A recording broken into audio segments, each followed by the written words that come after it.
In this video, we strive to remain spoiler-free, discussing only story and plot elements from the books relevant to what has occurred already on the show. When necessary, a spoiler warning with a countdown will be given.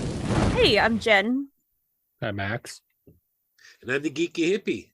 Welcome back. Happy New Year. It's good to be back. It's 2023. We've got a guest for tonight. You probably know him right there. Bill, how you doing, man? I'm doing good. Thanks for having me back. Thanks for coming on. So, we're still reading and watching and listening to The Sandman. We're on what episode, Max? 7, The Dollhouse. This episode was written by Heather Belson, who is known for The Walking Dead, Raised by Wolves, Black Sails, and American Gods. Nice. Which I believe is also another Neil Gaiman work. Yes, it is. And director is Andres Bays, known for Narcos and The Hidden Faces. Don't know him. I've never really gotten into Narcos. No, I never watched it. So what did everybody think of this episode? I'd say for me, kind of like the books, I kind of phased out for this part. It wasn't my favorite part of the series. Really? Okay. What was your favorite part? The beginning? Probably last episode and the Hell one. Okay. Yeah. Those were good. So coming off of those, this was just kind of mellowed it out quite a bit. It was a tonal shift, to be sure. And the funny thing is I watched this before I read the comic, so it was interesting to me watching it, saying how true to the source material is it from the comics? And it's actually more true to the source material than I thought it was going to be when I watched it. I was like, did they modernize this, quote unquote, even though it's not that old technically as far as things go? Yeah. But they not really. So that was kind of interesting to me. But yeah, I was kind of wondering how we had left off, because I wasn't on your last episode, but I know that obviously what y'all discussed, and I was like, well, he's got all of his trinkets back, so what's the story now? How is it going to proceed? Where are you going to go from here?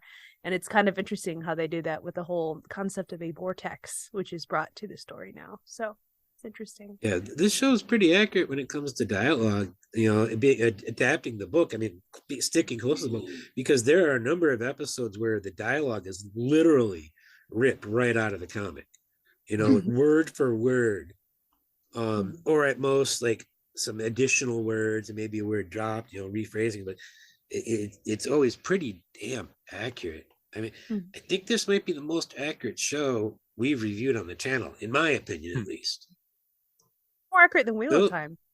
Yeah. Bill, what'd you think? This felt more like a setup episode. It really did feel almost like a season 2, episode 1 episode is what it feels like. This episode of the comic, the first of the episodes of the comic are a lot like that too. Number 10, issue 10, I think, is very much a setup, I thought. I bet if we had watched Narcos, that would definitely probably be exactly what's going on. A setup episode. Setup episodes aren't bad. Sometimes they can be kind of fun, No, and they're always stock full of. They're always. It's probably no coincidence he directs next episode too. So, were there any changes to the source material that you liked or disliked that stand out to you? Can I go first? Sorry. I really like the fact that they brought in those 4 that have this kind of in the comic they didn't really go into much. It was just a phone call that the Corinthian goes to meet up with these 4 people that had, what was it? I guess kind of, I don't know what you would call it, an obsession or a fan club with people that are doing mass murder or something like that, serial killer fan club. Serial convention. Serial convention. Yes. You haven't watched past this episode, have you? No, I watched one more past this episode, actually. Well, they say in this episode they're talking to each other about how they don't have a guest of honor for their convention of other collectors. Mm-hmm. So, and they want it to be the Corinthian, right? So I was okay, that was interesting. I like them sitting at the diner and them kind of going on. At first, I'm like, oh, there's a bunch of people eating and then like 2 seconds into their meal and I'm like, okay, these are not good people. These are seriously not good people whatsoever. Very, very bad people. Anytime you see a grown man drinking a Capri Sun like that with Kool-Aid on it, probably not a good idea. At least he didn't have the hat that the character in the comic book has, and the T-shirt that doesn't come down to cover his belly, so his belly button showing. I think there was a panel or two with his belly button showing because he was wearing too small of a shirt. It was of the three of them, that's the creepiest character. And I did not look up the actor who played Funland, but he was very convincing. Danny Kieran. Okay. I've seen him in something else. He looked slightly familiar to me. I think I've seen him in like one or two other things. I thought so too. Mm-hmm. But I didn't think of him until just now for acting. But yeah, he's definitely somebody that should deserve some credit for their acting job because he's just so freaking creepy. He was creepy. He did a good job. So I kind of like Funland.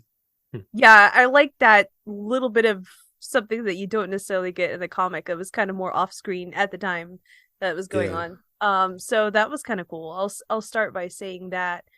And of course, and I'll go let somebody handle something else, such as kind of like what's going on with the differentiation there between the vortex and the fact that her mom isn't there, with her. So I'll let y'all maybe talk about that or something. I'll pass it off.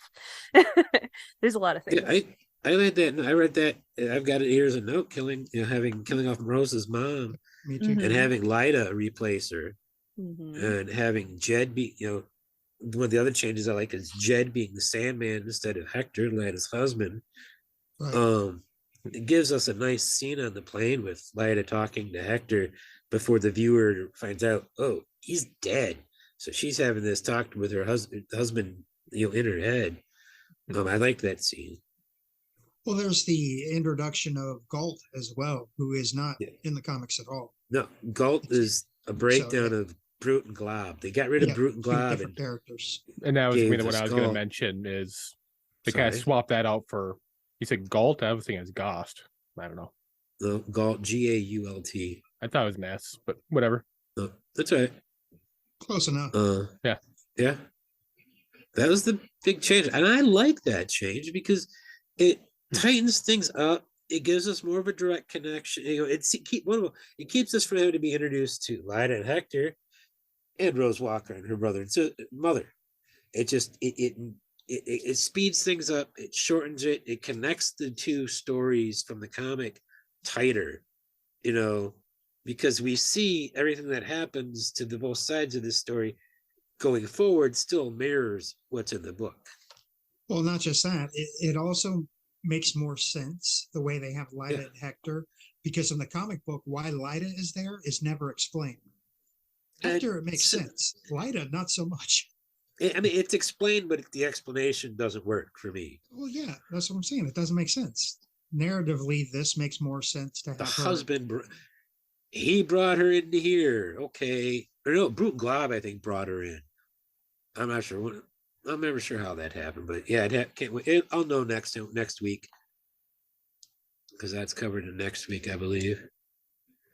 Any other changes or such that anybody liked, or how about disliked? Was there anything anybody disliked? Well, I was going to mention, didn't they also change the age of the Spider Collection ladies?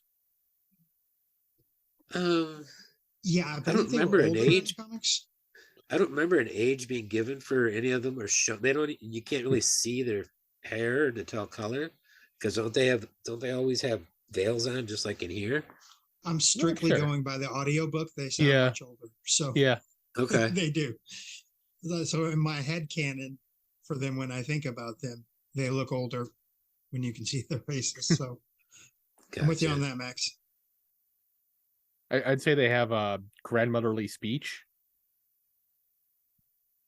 At least in the audiobook. Well, the one does. And I don't dislike what we saw. No.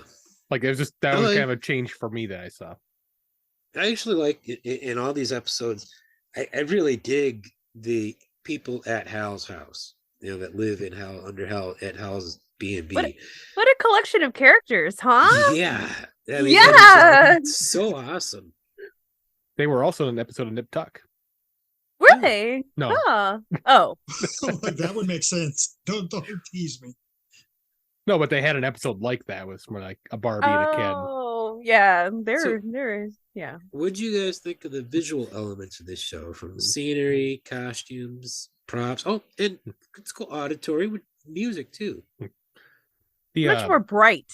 It was much more bright. You know, we got the dark, hellish undertones before, which I kind of like. I'm like Max. I kind of like that. This is probably my least favorite episode so far, but it's so good. It was very not bad.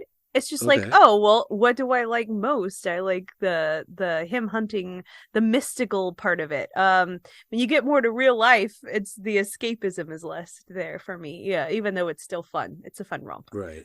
Yeah. So the CG side of it, when the bird's flying through the portrait, was pretty awesome. Yeah, I love super that shot. cool. That I have that on my It- notes here. I've got that sequence and the shot right, the scene right before it, talking to Merv Pumpkinhead. Merv looked great. I was just like, wait, that's on a TV budget? Oh wow! And then Matthew takes off flying and up through the ceiling, and just that just looks so amazing. That sequence they're flying through to the real world. The You know, waking Merv world. was voiced by Mark Hamill, right? Yeah.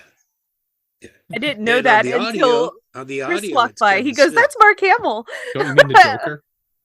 Yes, Yeah. that's how he knew it. Yes. And on the audio, I believe that's where Kevin Smith was playing as Merv, Yeah, because I he know was. he's on the cast. He goes, "How can you not hear that? That's the Joker." It's like, I was like, "Oh my god!" He goes, "That's Luke," but you know, obviously, most people know him like for the Joker as far as animated voice. Well, that's who was also in the last Star Wars movie Yes, with the Joker. Mm-hmm. The Joker made a cameo. So, what do you guys think of the dialogue in this episode? Was it written well, performed well? My favorite part of this entire episode, comic and movie. I guess I should probably wait for that. I guess I should say I do like the dialogue. There's one character in particular that I will probably get to later as part of my Okay. favorite scene. So yes, the answer is yes. I'll get to that. Good Would that be dialogue. Hal? Bill, you got a I will say. favorite bit of Yeah. dialogue, or Honestly, when Lyda's talking to Hector on the plane, yeah, that sort of interaction between them and the sort of pain she brings Yeah. across was awesome. But I think my favorite was at the very beginning with despair and desire. oh, Really love that interplay. So That That's little to there make was- you despair as well. there's one line that I really liked, and it just sticks with me, and that's Rose saying, "Maybe that's what life is, a series of interruptions." And I was just like, "Wow, that's not wrong. That's not wrong at all," you know. But I think, like I said earlier, it's been sometimes word for word right off the page. So, I mean, it's got the fidelity to the source material down, and it actually does work. You don't often find that where stuff written, the written word, dialogue translates well to being spoken. Not always, especially with novels, with books. But any other? I love the throwback when Corinthians in Rosa's apartment, and he picks up the picture and it's Judy from the diner. Mm-hmm. I love that. So just that little thing thrown in there made me happy. Was there a scene or sequence you were saying, John, that you had a scene that you wanted to bring up that you that I particularly enjoyed or hated? That I was going to particularly mention dialogue wise, Oh yeah, the scene where the grandmother lady is talking about how her daughter was born kind Unity, of fell yeah. pretty flat compared to the audiobook. Mm-hmm. Like the Okay. emotional response you'd expect from that wasn't really there. It was a little too matter of fact. I think they removed the whole violation from it, Mhm. saying she Yeah. met this golden man and it was more of a gift from him. I think is what they're implying, as opposed to the comic where they're pretty open about she was violated. Yeah. And like I got that sense from the show, but it fell flat on the other characters' reactions to that. They're like, "Oh yeah, that's just normal." See, Yeah, Rose I is s- pretty calm. right. So for me, the scene I most remember is that whole scene with Lucien, Merv, and Matthew, and then him flying back, and then back to the real world, the waking world. But I also kind of like the scenes in the diner with the really, really, really creepy collectors. Those scenes, I mean, it took me a minute to realize what they were talking about the first time I watched it, because I watched it long before I read anything or listened. I was like, it took me a minute, but I figured it out the first scene with them. But yeah, those scenes are just well written, and I think the actors are nailing it there too. So that's been fun to watch. Yeah. My favorite scene is the guy that lives up in the top floor that you don't see that rescues Rose. Gilbert. Yes. Gilbert. Yes. Stephen Fry. Excellent. I love Stephen Fry. I love him in like everything, but like he was so good. He played him so well, and his eccentricity was so wonderfully done. How he saves her, and it was just, of course, it was him that lived upstairs, and that was her the silent rescuer. I really enjoyed that very much, and I also enjoyed the kind of sad where they took that part out in the comic, but I'll say it here because I loved it so much, where he asked one time for a 6-foot pencil because he wasn't getting out of bed for the day, but he wanted to write on the ceiling. That was that was a really cool that was really funny. And I'm like, a 6-foot pencil so you could write on the ceiling without getting out of bed. That's a cool idea. Like but yeah, I really like him, and that was enjoyable very much. So yeah. Well, speaking of actors, does anybody have any other actors that they want to point out? Because I have to point out, I was going to point out Stephen Fry. I think he's perfectly cast and performing it perfectly as Gilbert. Stephen Fry is great. He is. I've not been displeased with anything I've watched. I was listening to him narrate. He did a Sherlock Holmes, like the definitive Sherlock Holmes for Audible, as an Audible original, and I was listening to that for a while there, and that's so good. I've never read Sherlock Holmes until I started that. Do we also have an actor? Max? Yeah, nothing really standing out aside from what's been discussed, and the main main cast we've already discussed before. Yeah. I mean, we got a little bit of the Crones again, but yeah, felt like this one was rushed. We had the people in the diner, obviously. So. I never noticed how much like each other the maid, mother, and crone are until I was watching it today. The actors actually look kind of like they could be mother, daughter, and grandmother. It's almost like it's intentional or something. Yeah. Yeah. Well, it's almost like well done. Well done, casting department. Well done, casting department. I enjoyed Roseanne Jamal, who played Lita. I thought she did a really good job, or Lida. Yeah, Lida. Yep. I was going to mention, I have her written down here too. I mean, like I said, she came off very empathetic, still in mourning, and you could read it on her, particularly during that plane scene where she's talking to her dead husband. I mean, that was just well done. So that scene was good. That was probably my second favorite scene. I saw Roseanne Jamal, and I thought she was another actor, but then I realized the other actor would be way too old, and I had to look up who it was. Do anybody remember the actor? She's still around, Jamie Murray. She was on the British show Hustle, was on Warehouse 13 as H.G. Wells, and she was on Defiance.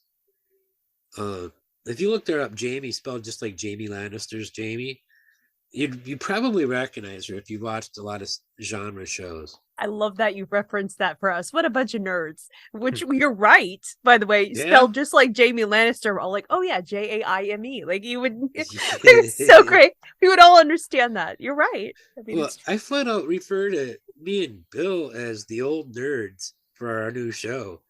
Jamie, like Jamie Lannister, and the nerds go, yes.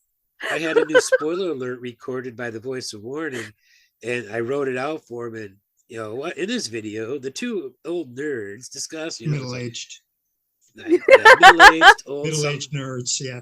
Jamie, what's her name? Jaime, and then you said Murray, what was it? Murray. Okay. They're very similar facial features. I think they're both part Iranian, actually. Whoa, yeah, they look very similar. I know Rizal Jamal is part Iranian. Mm-hmm. I looked her up a while ago. I never looked. I don't know if I looked Jamie Murray up or not. But yeah, I saw her and I'm like, wait a second, how did she get so young? She was like, she was like 10, 15 years older than this last time I saw her. And then I realized, oh, it's not Jamie. Anybody else have an actor that they want to bring up? Or have an actor they want to say did a terrible job? I still don't like the Corinthian. I'm sorry. I know I'm the negative on that. I know I've said this before. I don't know if I like. I don't. I'm just gonna have to go with the no. Is it the I know y'all love or him. the acting? Oh, not the character. I like the character. I just don't like the guy it's the acting? doing the part. Yeah. Really? I think he does a great job for, like, I guess to his point. It doesn't come across because maybe here's the part: the charming smarminess that everyone sees I don't ever buy that. It never translates. So all I constantly get when I'm watching him is just creep 100% of the time. He doesn't carry that flavor for me. So I'm just like, so all his pickup lines would fail on you. They would fall just flat. 100%. I'd be like, come on, guy, let's just get a drink together. Come on. I don't know why. Nothing with him. He's a wonderful specimen of a human being. Have you watched him act before and other stuff? He's very Boyd Holbrook. No. The only thing I'm taking it from is just this thing. I don't know him from anything else, and I'm just the only other thing of his I've seen is he was in Logan. He was in that Wolverine movie Logan. Okay, so I've seen Logan. I must have just not remembered him. Yeah, he's the bad guy. He was the leader of the bad guys chasing them down. Wow. Okay, I guess maybe that sums it up. I don't remember. Yeah. Oh yes. Okay. Wow. I didn't remember that it was him at all. Yeah. So I guess that's why he just comes across as just a weird name. Boyd. Boyd isn't a common first name, so that stuck out when I first learned his name. Yeah. Apparently, he's also in Narcos. No. Is he? No. We're just gonna have to watch Narcos, man. So 20 episodes. A couple of actors from this show have been on Narcos. Cool. The writer or the director, rather. While we're speaking of actors, I want to point out that 2 actors on this show, this episode, have appeared in episodes of television this channel has reviewed. We get Swan Sanchez' father as Mr. Holdaway, the solicitor. That's the guy who played Swan's father at the beginning of episode 6 of Wheel of Time. And Carl, the house sitter that sleeps with the Corinthian, we watched on The Witcher. He was the changeling on The Witcher. The one who tried to capture or kill. Yeah. I didn't place him for that. So, you don't like the Corinthian? Is there something you don't like, Max? Not really. No. Was there any inanimate objects that did a good job this episode? No, I was thinking about that, but no. None of them? Not even Gilbert's sword cane? No. Sword knife. That's that. I mean, it was a cane. Knife. It was his cane. Cane knife. So it still counts as a sword. I still think the cane did a great. The cane did a great job. Quit picking on it for its size. That's size shaming. Wow, I can't believe you're size shaming. Shame on you. I'm sorry, Glenn. I'm sure you've heard this before. I'm sorry.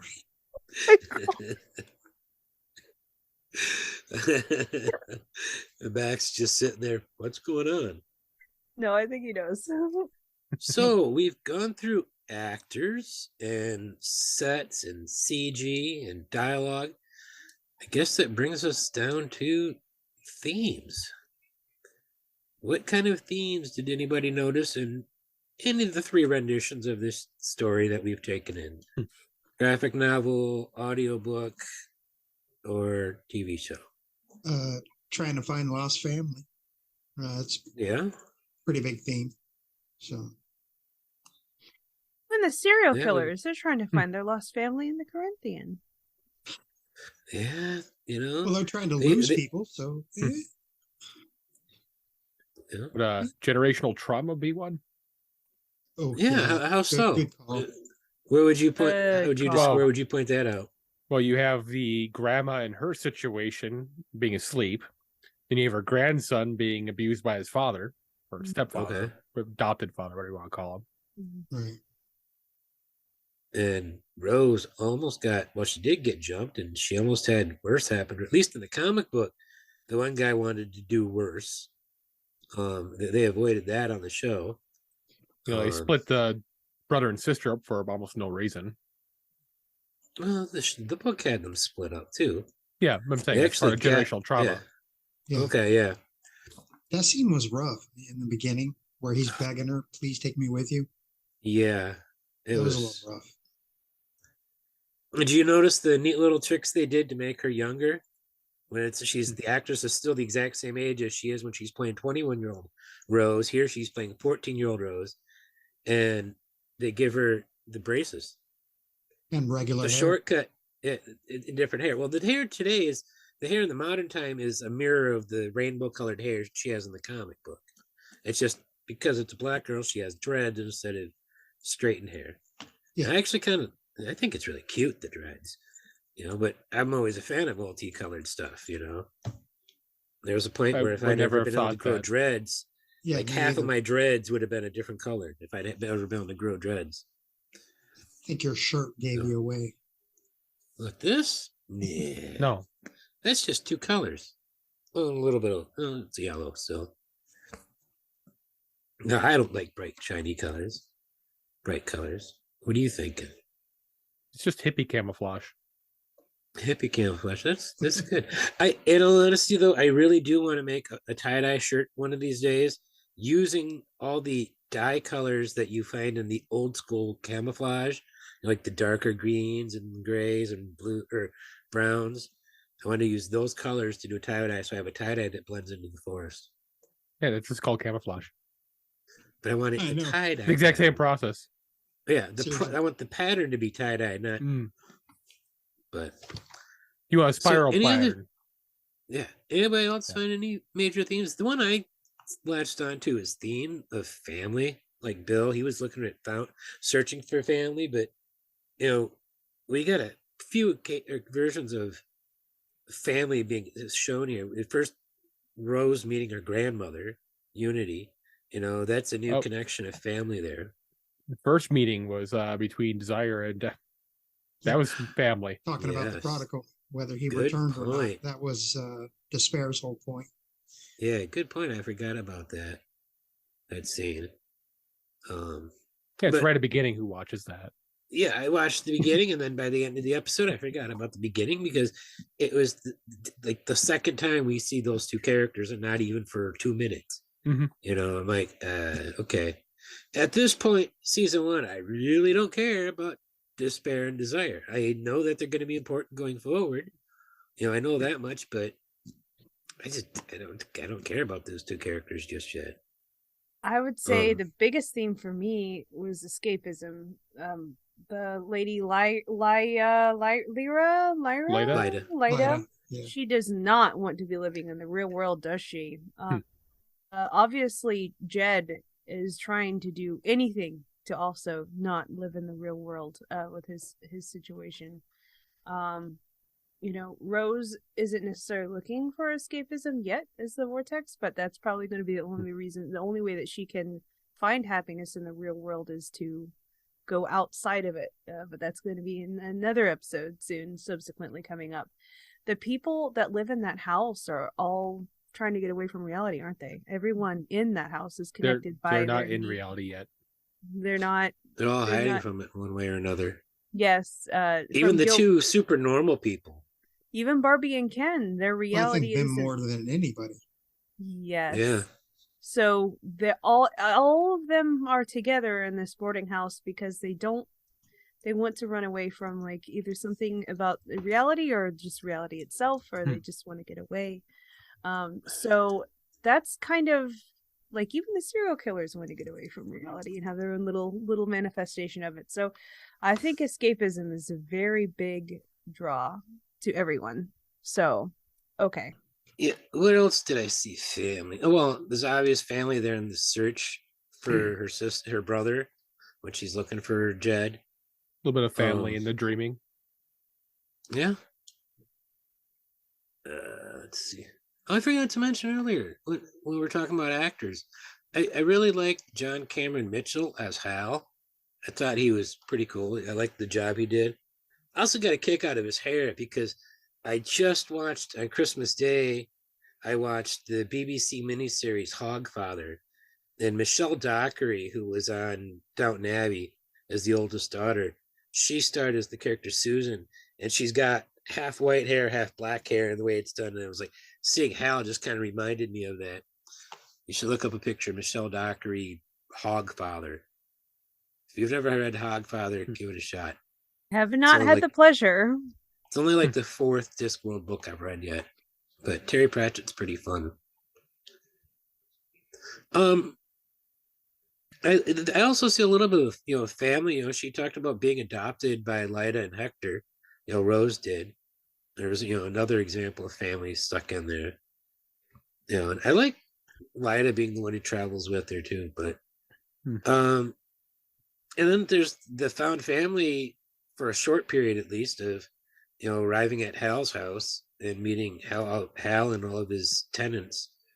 They're kind of like a little weird Addams Family type thing. A lot of them. I do love the Addams Family. Me too. Anybody else have anything they want to bring up on any topic or anything?